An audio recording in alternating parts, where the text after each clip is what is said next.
जलवायु देख रहे थे हम लोग। क्या होता है जलवायु?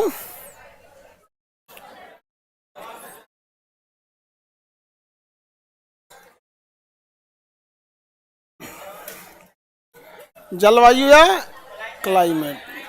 चलो बाबू देखते हैं हम लोग। किसी भी एरिया में जो मौसम का होता है औसत, उसे जलवायु कहते हैं। तो उससे पहले आपको मौसम यानी सीजन पढ़ना पड़ेगा। मौसम, वेदर, सीजन नहीं, वेदर। तो मौसम अलग चीज हो गया, ऋतु अलग हो गया, और क्लाइमेट अलग हो गया। मौसम क्या होता है सबसे पहले समझते हैं।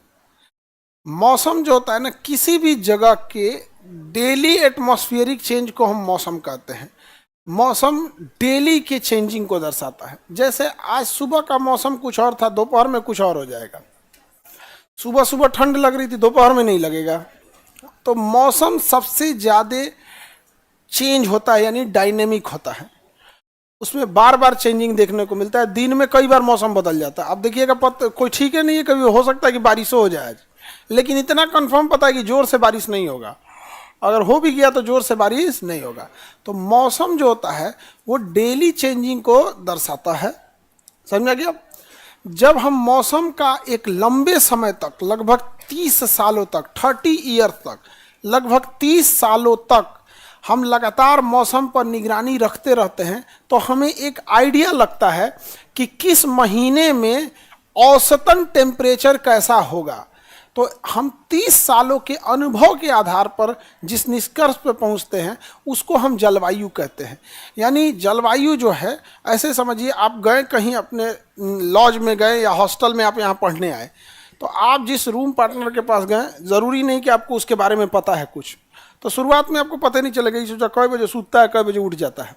तो शुरुआत में आप समझिए आपके लिए मौसम है, कब कैसे चेंज होगा पता नहीं चला, कब घुसिया जाएगा, कब लाइट जलाने को बोलेगा, कब आप सुतल रहेंगे, ताला मार के चला गया क्लास करने।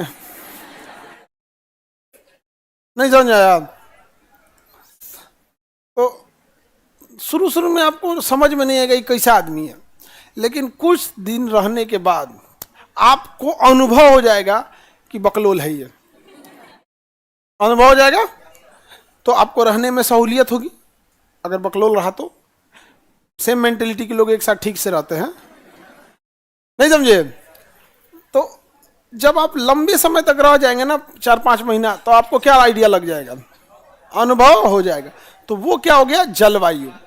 तो जलवायु ज्यादा एक्यूरेट होता है या मौसम?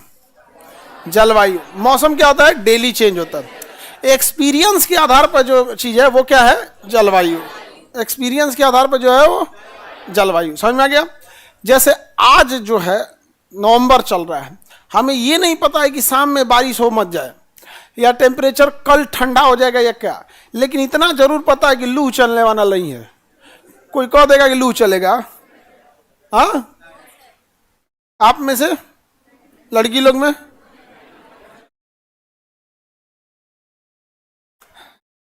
तो हम लोग को कैसे आपको पता कि लू नहीं चलेगा? एक्सपीरियंस के आधार पर। समझ आ गया कि नहीं आ गया? तो एक्सपीरियंस के आधार पर आप बताए हैं। तो एक्सपीरियंस के लिए कितने साल का अनुभव होना चाहिए? 30 साल। तो आप लोग भी भाई 30-32 के होंगे, तो अभी तो आप लोग यंग है। तो 50 के तो हम हैं। आप लोग यही होंगे, 30-31 के आसपास होंगे आप, इससे ज्यादा नहीं होंगे आप लोग।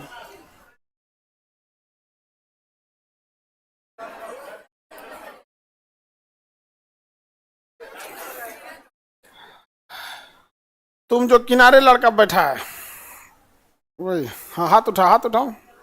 हाँ हाँ, तुम उधर नहीं बैठेगा। समझ में आ गया? बकलोल कहीं का यहाँ पे पढ़ा रहे, इन्ने देखेगा, इन्ने बकलोल अपना नहीं देख रहा है। वहां पे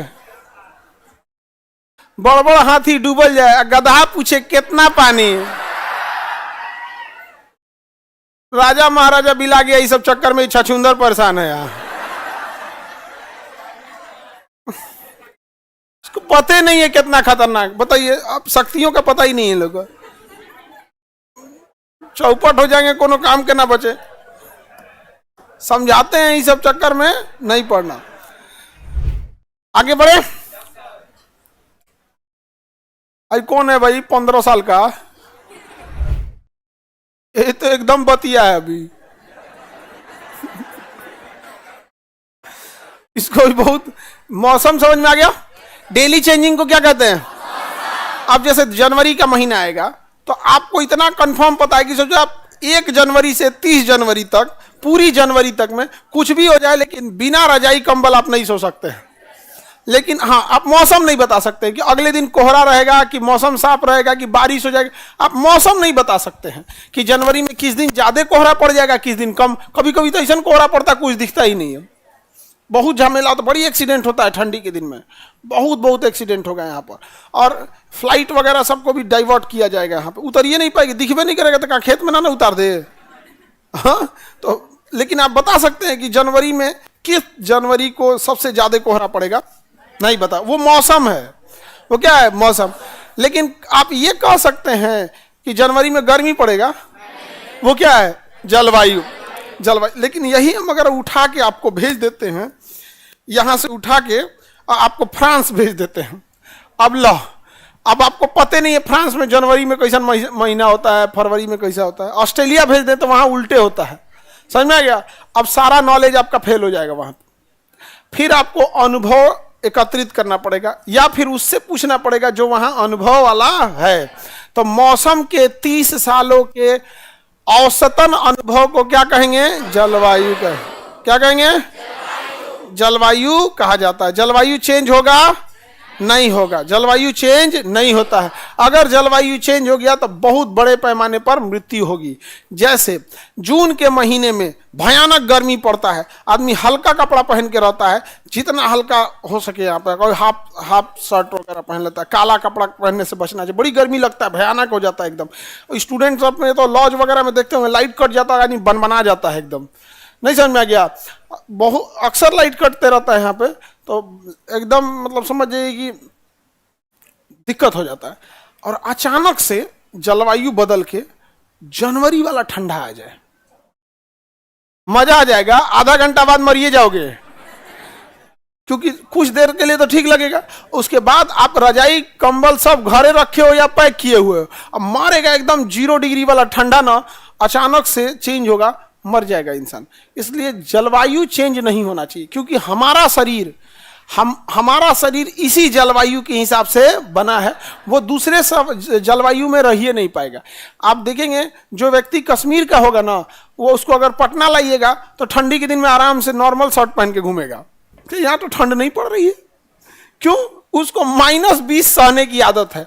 जब यहाँ देखेगा 0 डिग्री तो कहेगा तो नॉर्मल ही है यहाँ पर। नहीं समझ आएगा? तो हमारा शरीर किस हिसाब से है? जलवायु के हिसाब से। आगे बढ़े। तो जल्दी चेंज कौन होता है, जलवायु या मौसम? हाँ, मौसम। तो जलवायु अलग होता है। मौसम वेधशाला, भारत की मौसम वेधशाला कहाँ है? पुणे में है। वहीं पे मौसम वेधशाला है, वहाँ से ही सारा फोरकास्ट किया जाता है। अब तो हर मतलब 2-4 डिस्ट्रिक्ट के बीच में एक डापलर रडार लगा देता है। यहाँ पटना में भी है, खगोल जो है ना, दानापुर खगोल, वहाँ पे भी है आपका मौसम। उस सब के लिए यहाँ पे डापलर रडार वगैरह लगाया गया है यहाँ पर, तो उससे जानकारी मिल जाती है मौसम की। लेकिन हमको मौसम को नहीं देखना है, हमें क्या देखना है? जलवायु को देखना है। अब जलवायु कैसे, जलवायु किस किस चीज़ों पे डिपेंड करेगी, तो उसके लिए एक शॉर्टकट है। आपके मटेरियल में देखिए लिखा हुआ है, क्या है भाई? Land form, land forms. देखिए आपके मटेरियल में लिखा है लैंड फॉर्म्स एक ट्रिक होता है जिसके आधार पर हम ये बता सकते हैं कि यही वो चीज है जो जलवायु को क्या करते हैं? प्रभावित करते हैं। इन्हीं चीजों को चेंज करके हम जलवायु को चेंज कर सकते हैं। शॉर्टकट ट्रिक क्या होता है? Land forms.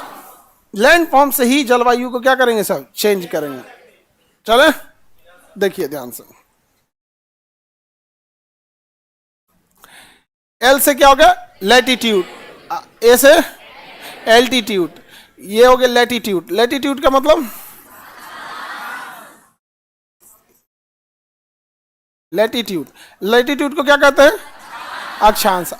ए से एल्टीट्यूड, ऊंचाई। एल्टीट्यूड मतलब ऊंचाई, लेटीट्यूड मतलब अक्षांश, और एल्टीट्यूड मतलब ऊंचाई। एक एक करके पहले समझते चलते हैं। पहले हम समझते हैं लेटीट्यूड यानी अक्षांश। लेटीट्यूड मतलब अक्षांश समझते हैं हम लोग। क्या होता है भैया ये अक्षांश? वर्ल्ड मैप में अक्षांश समझ में आएगा।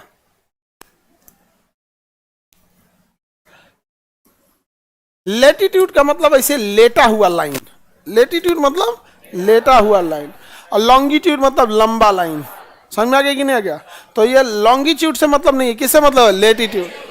लेटीट्यूड से मतलब है, किससे मतलब है? लेटीट्यूड से मतलब है।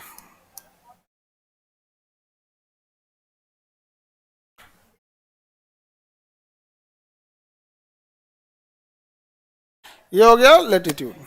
देखते हैं अब हम लोग। जैसे जैसे आप, ये विषुवत रेखा है, इससे दूरी से जाइएगा, इससे दूर होते जाइएगा, वैसे वैसे टेम्परेचर कम होते जाएगा। क्योंकि सबसे ज्यादा टेम्परेचर कहाँ होता है?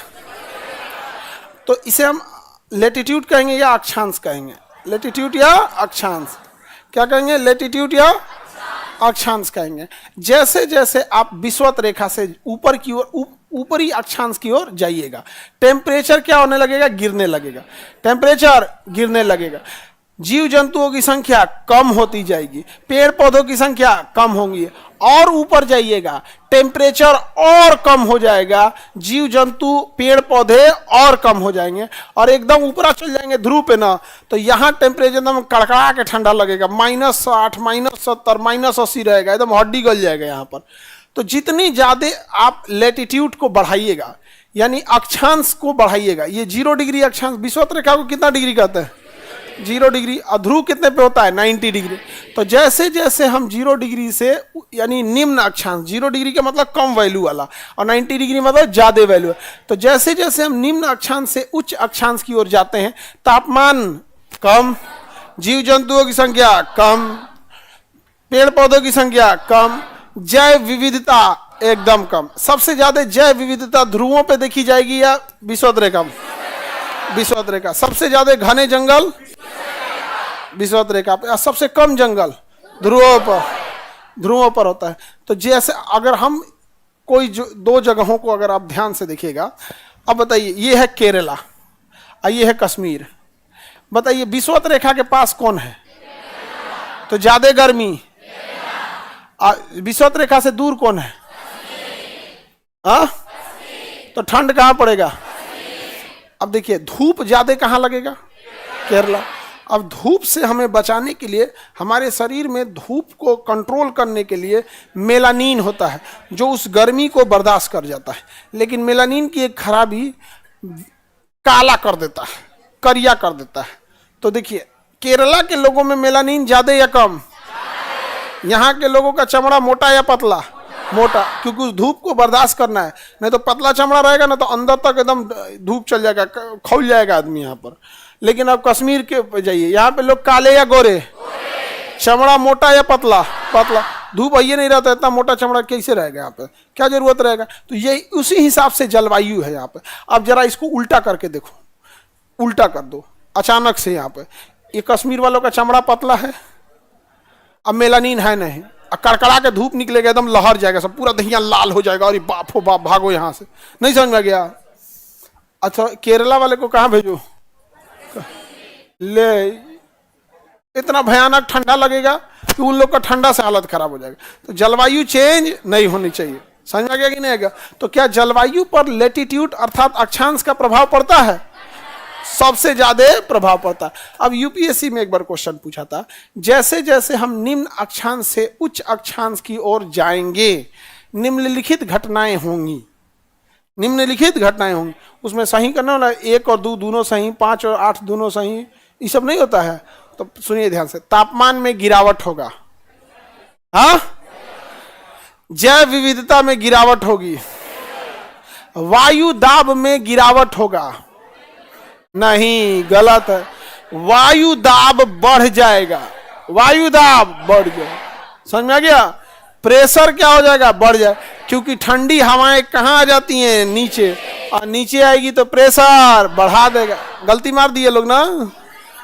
हाँ, वायु दाब क्या हो जाएगा, बढ़ जाएगा, घटेगा नहीं। निम्न अक्षांश से उच्च अक्षांश की ओर जाएंगे, जैव विविधता घटेगी, तापमान घटेगा, जीव जंतु, लेकिन दाब बढ़ जाएगा, दाब बढ़ जाएगा। किसी को कोई दिक्कत?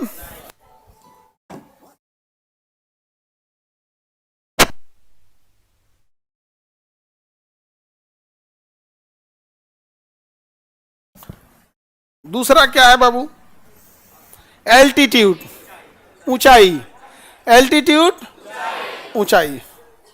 ऊंचाई को हाइट नहीं लिखेगा बाबू, ज्योग्राफी में क्या लिखेगा, एल्टीट्यूड। तो समझ में आ रहा है? लाइव वाले बोलिए, आप लोग को कोई प्रॉब्लम है?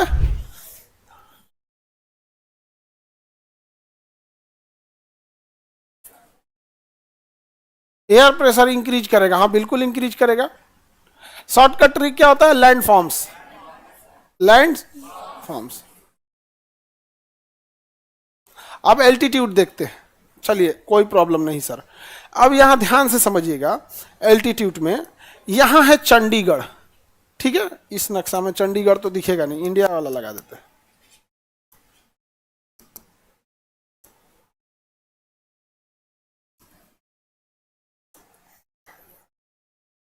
देखिए ये है चंडीगढ़, ठीक है, और चंडीगढ़ से ठीक इसी एल्टीट्यूड में, सेम अक्षांश में, जैसे ये एक अक्षांश है, अक्षांश है ना, एग्जैक्ट वैसे ही अक्षांश से,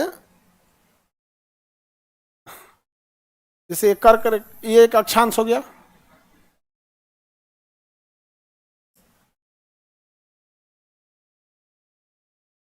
ठीक सीधा है कि तिरछा है जी? चलेगा, काम चलाओ लो। यहां समझिए, ये अक्षांश तो सेम है, ये अक्षांश भी सेम है, लेकिन आपको चेंजिंग देखने को मिलेगा। कैसे, ध्यान से समझिएगा। आप इस अक्षांश के पास अगर देखते हैं चंडीगढ़ को, तो चंडीगढ़ का मौसम थोड़ा सा गर्म है, लेकिन अगर इसी अक्षांश पे आप उत्तराखंड में जाकर नैनीताल देखते हैं, ये सब एरिया, तो ये ठंडा है। तो हम कैसे कह दें कि अक्षांश से मौसम चेंज हो जाते हैं? दोनों का तो अक्षांश सेम है, लेकिन दोनों की जलवायु अलग है। जो अक्षांश चंडीगढ़ का, उसी से मिलता जुलता यहाँ पे, और एग्जैक्ट वही अक्षांश अरुणाचल प्रदेश का। तो क्या चंडीगढ़ में जैसा जलवायु है, क्या वैसे ही अरुणाचल प्रदेश में मिलेगा? नहीं, वैसा नहीं मिलेगा। जबकि अभी हम आपको पढ़ाएं, एक जैसा अक्षांश पे तो एक ही जैसी चीजें मिलती हैं। हाँ, अब यहां समझिए, ये विषुवत रेखा है, तो यहां जितनी विषुवत रेखा आएगी वो सब पे गर्मी पड़ेगा, पड़ेगा कि नहीं पड़ेगा? लेकिन आप याद समझिए, यहां पर एल्टीट्यूड, ऊंचाई भी मायने रखता है। यदि ऊंचाई बढ़ेगा तो ठंड बढ़ने लगेगा, ऊंचाई बढ़ने से ठंड बढ़ने लगे, पहाड़ों पे ठंड बढ़ जाती है। इसका मतलब विषुवत रेखा पे सब जगह लोग काले होंगे, लेकिन अगर पहाड़ आ जाए तो वो हाइट हो जाएगा, वहां काले नहीं होंगे लोग। समझ में आ गया कि नहीं आ गया? यहाँ पर तो इस एरिया में देखिएगा ना, यहाँ गुआना वगैरह, वेनेजुएला, देखो विषुवत रेखा के पास है, लेकिन सबसे ज्यादा विश्व सुंदरी कहां से आती है? वेनेजुएला से। ये कैसे हो गया भाई? विषुवत रेखा पे तो एकदम मुझौसा लोग होते हैं, तो सबसे ज्यादा विश्व सुंदरी कैसे यहां आ गई? क्योंकि एल्टीट्यूड के साथ साथ हाइट भी डिसाइड होता है। हाइट माइनर, वेनेजुएला गुआना उच्च भूमि पर है, समझ आ गया कि नहीं? किस उच्च भूमि पर? गुआना उच्च भूमि। तो एल्टीट्यूड के साथ साथ क्या मायने रखता है? हाइट भी, मतलब अक्षांश के साथ पर्वतों की ऊंचाई भी। तो यहां पे पर्वत चंडीगढ़ में नहीं है, लेकिन उत्तराखंड में है, अरुणाचल प्रदेश में है। तो सेम अक्षांश पर अरुणाचल प्रदेश में ठंड पड़ेगा, उसी अक्षांश पर चंडीगढ़ में ठंड नहीं पड़ेगा, क्योंकि अक्षांश के साथ साथ हाइट भी मायने रखता है। अक्षांश के साथ साथ हाइट भी। तो कोई चीज अगर विषुवत रेखा पे है तो एकदम श्योर मत हो जाइएगा कि केवल अक्षांश देख के कि वहां करिए लोग होगा। समझ में आ गया कि नहीं आ गया? सब जना देवते बन जाएगा तो फिर नहीं समझ में आ गया? ओबामा कोई दिक्कत? हाँ, कहाँ के हो? गया से? हाँ, वहां धूप बहुत पड़ता है, गया में बड़ी धूप पड़ता है, बाप रे बाप, ठंडी भी पड़ता है सब चीज, बिजलियों गिरता है गया में खूब। आगे बढ़े।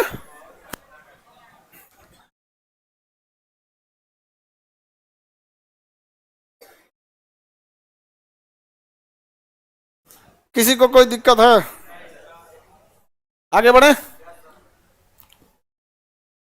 तो ऊंचाई में आने रखेगा कि नहीं? Question same. किसी को दिक्कत? प्रीवियस उठा के देखिएगा, यूपीएससी में भी क्वेश्चन पूछा है प्री में। चंडीगढ़ था और यहाँ एक और कोई शहर की तुलना किया था अरुणाचल प्रदेश से। अब एग्जैक्ट हमको शहर नहीं याद आ रहा है कि अरुणाचल प्रदेश के किस शहर की तुलना किया था। इधर एक चंडीगढ़ था, इधर कोई एक और था। समझ में आ गया कि नहीं? अब बुढ़ौती में मेमोरी थोड़ा कमजोर हो जाता है, समझे? आप लोग तो अभी यंग हैं। अब क्या है भैया? एन से nearness of sea, nearness of sea. ये तो शॉर्टकट ट्रिक है कि मार और आफत है हिंदी मीडियम वालों के लिए। Nearness of sea, nearness of sea, nearness from sea. हाँ, समुद्र से दूरी, निकटता या समुद्र से निकटता, समुद्र के कितना पास है। फ्रॉम लगेगा यहाँ, फ्रॉम ना तो हाँ फ्रॉम लगेगा। अंग्रेजी वाले लोग खूब सिखाता है लोग। यहाँ फॉर्म लगेगा तो यहाँ ये लगेगा, ये लगेगा। जानते हो अंग्रेजी में खराबी क्या है? जब तक बैच चल रहा है सब याद रहेगा, बैच खत्म होते ईज एम आर वाजवेयर सब पलित हो जाएगा, बराबर हो जाता है हमें। नहीं, जीएसओ में एक चीज अच्छा है ना कि भूलबो करता है ना तो कुछ कुछ बचल रहता है, धुधला धुधला रहता है कि हाँ ज्योग्राफी में हम पढ़े थे हुमायूं के बारे में।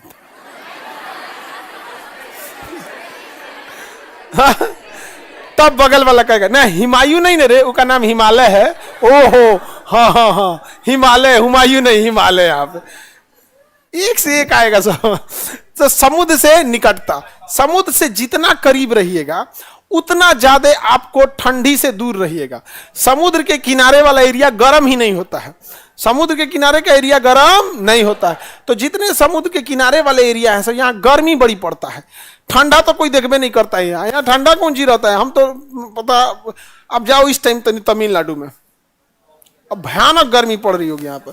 समझ में आ गया कि नहीं? बारिश हो रहा होगा अभी, वहाँ तमिलनाडु में बारिश हो रहा है, अभी आ जाएगा बारिश, बाढ़ उड़ाएगा यहाँ पे। मुंबई में ठंडे नहीं पड़ेगा, अजीब टाइप का गर्मी रहेगा, वहाँ पे ह्यूमिडिटी ज़्यादा रहेगा। आप समुद्र के पास है तो वहाँ पानी भाप बनेगा, ह्यूमिडिटी भी आ जाएगी। अब ह्यूमिडिटी में ना जब गर्मी लगता है ना तो नहीं लगता है जैसे कोई सुई चुभ हो रहा है, नहीं समझे? कभी किसी बंद कमरे में देखना ना, लगेगा यहाँ पे। इसे ही कारण है कि जब लोग गर्मी के दिनों में अगर किसी को घूमना है तो गर्मी के दिन में घूमने जाते हैं वो ऊंचाई वाले जगह पे। गर्मी के दिन में घूमने जाएंगे ऊंचाई वाले जगह पे घूमने जाएंगे। देहरादून जाएंगे घूमने, कश्मीर जाएंगे, हिमाचल प्रदेश जाएंगे, इधर दार्जिलिंग जाएंगे, सिक्किम चले जाएंगे, नॉर्थ ईस्ट चले जाएंगे, पहाड़ी एरिया में। क्योंकि गर्मी है, गर्मी से बचने का उपाय क्या है? हाइट पे चले जाइए। यहाँ पे कोई पूछिए तो तनी कोई गर्मी के दिन में गया है गोवा घूमने, झूलस के आएगा? समझ में आ गया कि नहीं गया? यहाँ पे तो कौन जाएगा यहाँ गर्मी के दिन में? लेकिन जो वहाँ के पर्यटक लोग हैं, वो जो जिनका ये पर्यटन का वो, तो जो यहाँ पे पर्यटक जाते हैं वो कब जाएंगे? ठंडी के दिन में। अब आएगा ठंडी के दिन में, दिसंबर और जनवरी कोई नहीं जाएगा शिमला घूमने। ये कौन मरने को शौक लिया है? दिसंबर में जनवरी में इतने भयानक ठंडा रहता, उस पे से जाएंगे शिमला घूमने, बर्फ में जम जाएंगे, वहीं पे निकलेंगे मई में। तो बताओ, जो समुद्र के किनारे वाला एरिया, ये सब चीजें यहाँ पे। अभी यहाँ पर जो गोवा में पर्यटक होंगे, जितने होटल इंडस्ट्रीज होंगे, फुल तैयारी में होंगे कि अब जितने टूरिस्ट हैं वो कहाँ आएंगे? गोवा साइड। और खूब से खूब कहाँ से फुटफॉल जो चालू होगा वहाँ पर, वो नवंबर से अब चालू होगा। नवंबर, दिसंबर, जनवरी, फरवरी, मार्च के बाद वहाँ कौन जा रहा है? तो वहाँ पे जो जितने भी होटल वगैरह है अभी एकदम महंगा हो जाएगा एकदम, क्योंकि अब क्या हो गया सीजन। तो समुद्र के पास जितना ज्यादा रहिएगा आपको मौसम उतना ज्यादा गर्म ही मिलने वाला है, एवरेज मिलेगा गर्म। यहाँ पे कंबल वंबल ओढ़ने का नौबत नहीं आएगा। समझ में आ रहा है कि नहीं आ रहा है? समुद्र के एरिया में एकदम भयानक गर्मी पड़ेगी। कपिल शर्मा शो हम लोग का शूट हुआ था दिसंबर में, लगभग मेरे ख्याल से 28-28 दिसंबर था कि 20-22 दिसंबर, इसी टाइप का दिसंबर का टाइम था। इतनी भीषण ठंड पड़ती है दिसंबर में, और वहां चिल्ड एसी चल रहा था। एकदम एसी इतना ठंडा चल रहा था यहाँ पे, आप देखे होंगे हम लोग तो एकदम नॉर्मल शर्ट पहने हुए थे, समझ में आया कि नहीं आया यहाँ पे, वाइट कलर का। हम जब मेल पढ़े ना, वहां से मेल आया था, जब आप कहीं जाएंगे तो उससे पूरा रूल रेगुलेशन मेल आएगा, तो उसमें लिखा था कि सफेद शर्ट न पहने। हम कहेंगे जा, ये तो हो गया तांडव। हम पढ़े नहीं थे उतना ध्यान से, उसका रूल रेगुलेशन होता है हर चीज का कुछ ना कुछ आपके पास। तो उन्होंने बोला था कि सफेद शर्ट ना पहने। हम कहें कि हम ये एगो लइबे किए हैं सब माथा पिट। तो एक आदमी कहा कि हमारा वाला पहनिए गया यहाँ पे, वो तो पिंक कलर का देखा। हम कहे तो लेडीज कलर है ही, पिंक स्पेशली कौन से कलर को डिनोट करते हैं। अब सब का सब वहां पे सब लोग कह रहा है कि कैसन पहन के चला है यहाँ का। हम कहें लइबे नहीं किए तब करे क्या। अब हम एक वही लेके गईबे किए थे यहाँ पे, कौन बार हम कोनो फिल्म के शूटिंग में थोड़े गए हैं यहाँ पर, नहीं समझे। लेकिन गड़बड़ है ये सब चीजें। आप कहीं पे जाइएगा तो थोड़ा रूल रेगुलेशन पढ़ के जाइएगा उसमें स्पेशली मेंशन था, नोट करके लिखा हुआ था। वाइट नहीं, वाइट से प्रॉब्लम क्या है ना कि लाइट भी वाइट रहती है और कैमरा वैमरा पे ठीक नहीं आता है। तो हम कहे देखिए मुंह ठीक आएगा, वाइट में करिया भपकेगा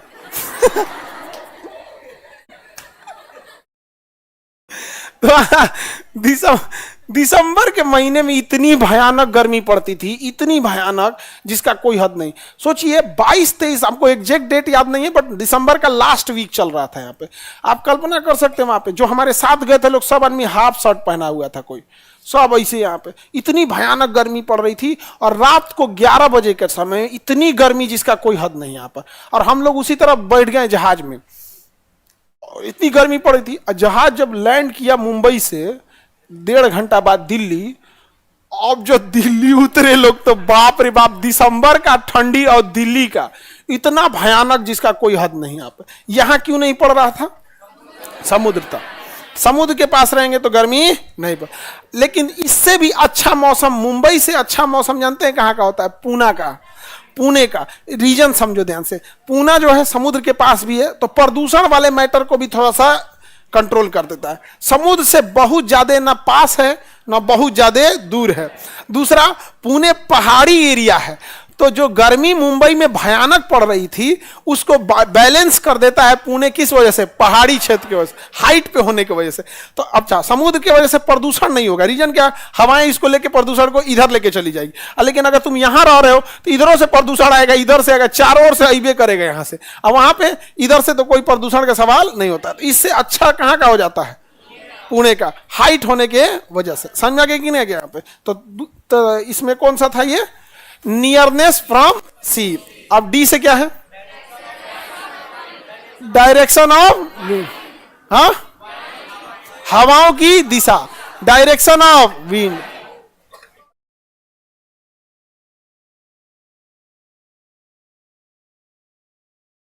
डायरेक्शन ऑफ विंड।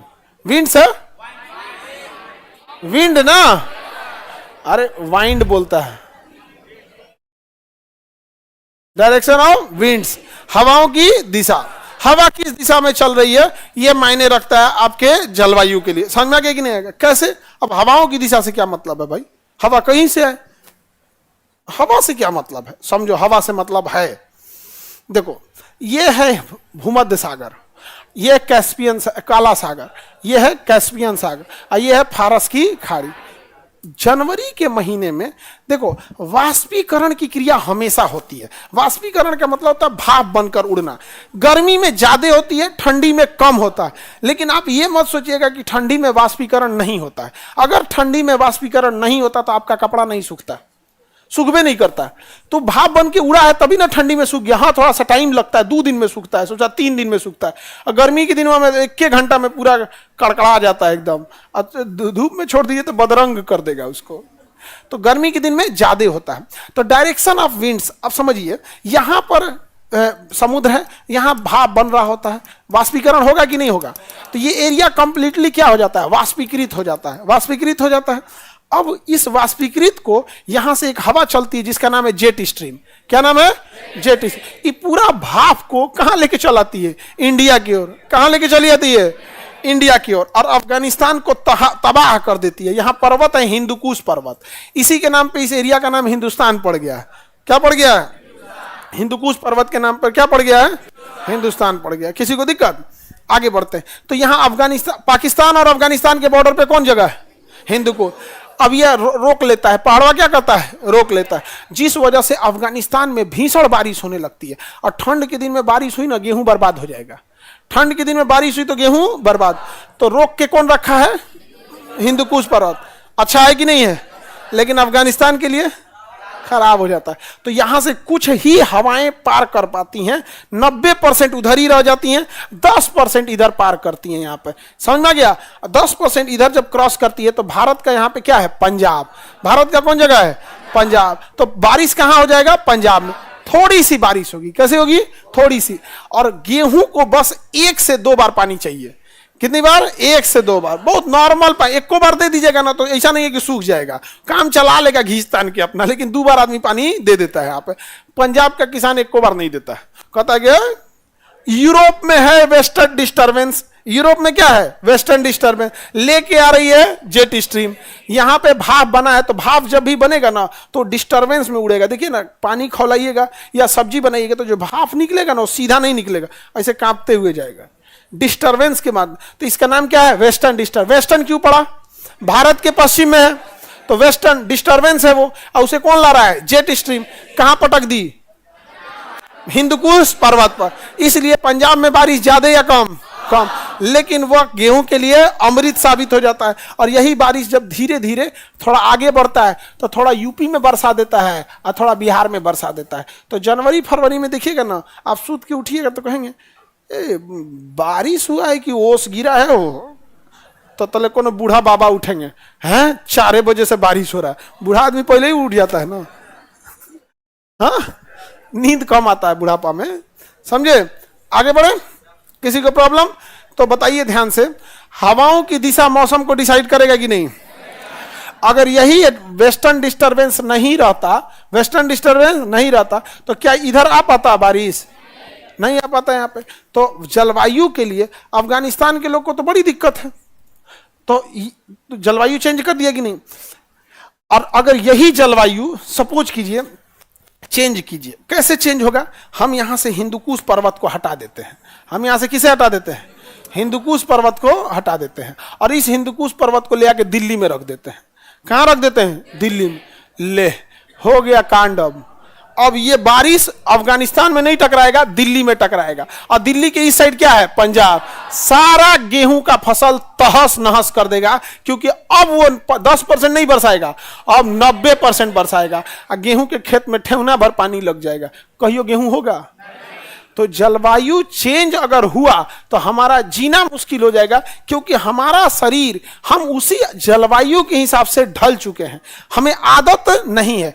आपको अगर कोई खाना देगा कि 1 थरिया सांभर 8 गो इडली 10 गो इडली, कहेगा खा लीजिए इडली सांभर, तो आप कहेंगे ये तो नाश्ता दिया जाता है शाम ओम को, कुछ खाए हुए का मन नहीं है तो अब आदमी खा लेता है। साउथ की इंडिया का आदमी का वही खाना है, इडली डोसा सांभर उपमा उत्पम, यही सब खाना है। और हम लोग के लिए उससे पेटे नहीं भरेगा। भर जाएगा यूपी बिहार में? जब तक 1 थरिया चावल ना खाए आदमी, पेट भरने वाला है जी? क्यों? हम ढल चुके हैं उसी हिसाब से। हम लोग को पतई पे दे देगा केला का पत्ती पे खाने के लिए, तो हम लोग को आदतें नहीं है। हम लोग थाली बकोट बकोट के खाए, पतइये फाड़ देंगे। आदत है थाली बकोट बकोट खाने का, लास्ट में बच गया तो उठ कर नहीं समझाएगा, वो पतइये फाड़ लेगा, उठाएगा कैसे? तू है भाई, हमरा के बस का नहीं है। पतइया के नीचे थाली लगाना पड़ेगा। समझे? तो बताइए, हवाओं की दिशा जलवायु के लिए जरूरी है या नहीं है? साथ ही साथ पर्वतों की स्थिति भी बहुत जरूरी है। पर्वतों की स्थिति चेंज होगी, जलवायु चेंज हो जाएगी। हवाओं की दिशा चेंज होगी, जलवायु चेंज हो जाएगी। समुद्र से दूरी चेंज होगी, जलवायु चेंज हो जाएगी। ऊंचाई चेंज होगी, चेंज हो जाएगी। अक्षांश बदलेगा, चेंज हो जाएगा। एक शॉर्टकट ट्रिक क्या है भैया? Land forms. ये क्या है? फॉरेस्ट। क्या है? फॉरेस्ट। फॉरेस्ट मतलब फॉरेस्ट, जंगल। फॉरेस्ट मतलब जंगल। ये बताइए जंगल से क्या मतलब है? जितना ज्यादा जंगल रहेगा उतना ज्यादा बारिश होगा, जितना ज्यादा जंगल होगा उतना ज्यादा बारिश, क्योंकि जंगल में पेड़ पौधे जितने ज्यादा लगेंगे वो पेड़ पौधों के जो जड़ होते हैं पानी सोखकर ऊपर लाते हैं और उस पानी को पत्तियां वाष्प उत्सर्जन द्वारा उड़ा देती हैं। अब वही जाके क्या बनेगा? बादल। अब आप क्या समझते हैं? छत पे वो गमला लगा देंगे और कहिएगा इसमें से बादल बनेगा। बादल तो कौन सी का बादल बनेगा? बड़े एरिया में जंगल रहेगा तो वहां बादल बनेगा, और जब बादल बनेगा तो बारिश होगी। तो क्या जलवायु के लिए जंगल जरूरी है? बहुत ज्यादा जरूरी है जंगल वगैरह फॉरेस्ट के लिए। ओ से ocean current, ocean current, ocean current मतलब समुद्री जलधारा। ओशियन करेंट मतलब समुद्री जलधारा। कैसे काम करता है समुद्री जलधारा, इसको भी हम लोग समझते हैं। देखिए हम लोग के मतलब स्पेशली भारत की जलवायु में समुद्री जलधाराओं में दो जलधाराएं बड़ी खराब हैं, एक एल नीनो और एक ला नीनो। जिस साल एल नीनो आएगा समुद्र में उस साल बारिश नहीं होगा, और जिस साल ला नीना आएगा उस साल ज्यादा बारिश हो जाएगा, बाढ़ आ जाएगा यहाँ पे। तो हमारी जलवायु को कौन सी समुद्री जलधारा प्रभावित करती है? एल नीनो और ला नीना। एल नीनो और हाँ एल नीनो और ला नीनो। अब जैसे ये रूस देखिए, अभी मार दिया ही तो यूक्रेन पे मिसाइल बड़का।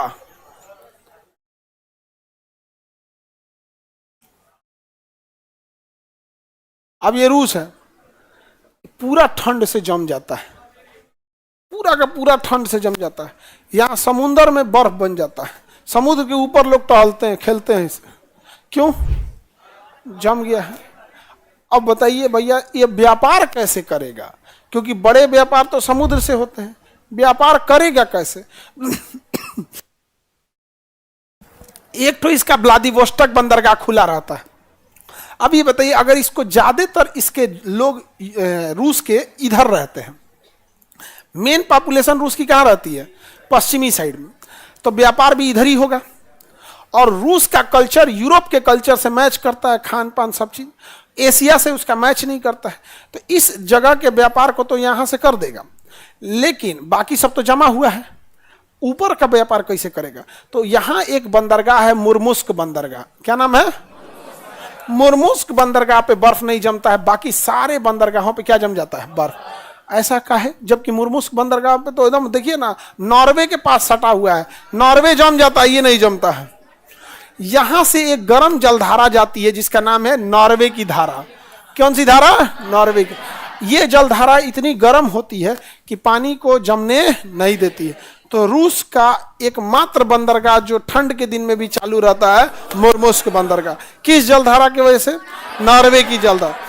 और हमारे यहाँ दो ठो खराब जलधाराएं कौन आ जाती है? एल नीनो और ला नीना।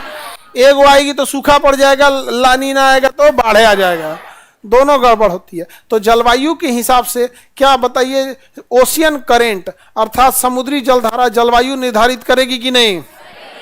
बिल्कुल कर देगा। आगे बढ़े। आर से रेनफॉल बारिश, आर से रेनफॉल बारिश, रेनफॉल, रेनफॉल मतलब बारिश, वर्षा, रेनफॉल मतलब वर्षा। अब आप ही बताइए, यूपी बिहार बंगाल आसाम पंजाब हरियाणा बारिश ज्यादा होती है, खेती ज्यादा होगा। राजस्थान में बारिशें नहीं होता है, बहुत कम होता है, बंजर हो गया। तो ये तो अपने से आप समझ जाएंगे, इतना में समझाने में क्या जाता है। वर्षा की मात्रा। एम से ये तो पढ़ा दिए हैं, माउंटेन पर्वतों की स्थिति। माउंटेन पर्वतों को एक जगह से दूसरी जगह करेंगे, जलवायु बदल जाएगा। जैसे सबसे बड़ा एग्जांपल इसका हिमालय पर्वत। देखिए रूस से ये इतना ठंडा एरिया है कि यहां से साइबेरिया की ठंडी हवाएं चलती हैं डायरेक्ट भारत की ओर। किधर? डायरेक्ट भारत की ओर। इनका टेम्परेचर होता है -60 डिग्री। टेम्परेचर कितना होता है? -60। लेकिन यहां खड़ा है कौन? हिमालय। कहता कि अभी हम हैं, अभी हम हैं। हिमालय पूरी हवाओं को रोक देता है और हिमालय बर्फ से ढक जाता है यहाँ पर, और हम लोग के लिए एक चट्टान का काम करता है। हम लोग को ठंड नहीं लगती है। जैसे ठंड के दिन में आप छत पे चले जाइएगा तो ठंड लगेगा, दौड़ के भागते हैं कमरे के अंदर। क्यों? दीवारें जो है कमरे की ठंडी हवाओं को रोक देती।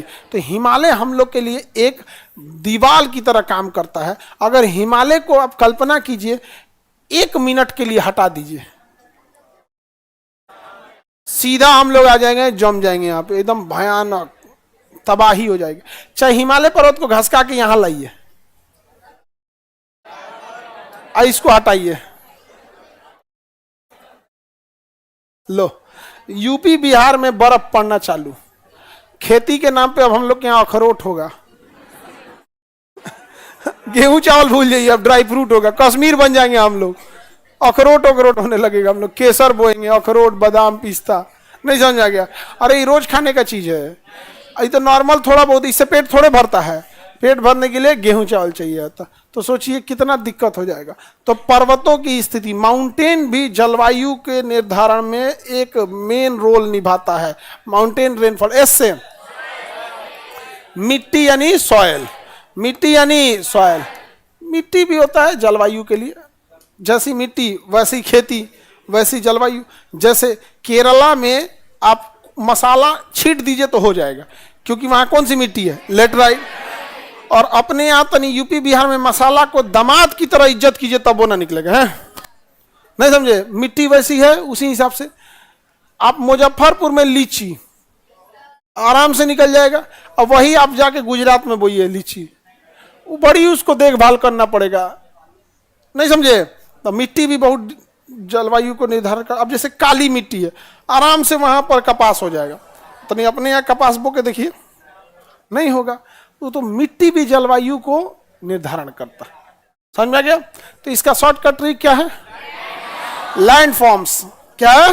लैंडफॉर्म्स। यही चीजें होती हैं जलवायु को चेंज करने के लिए।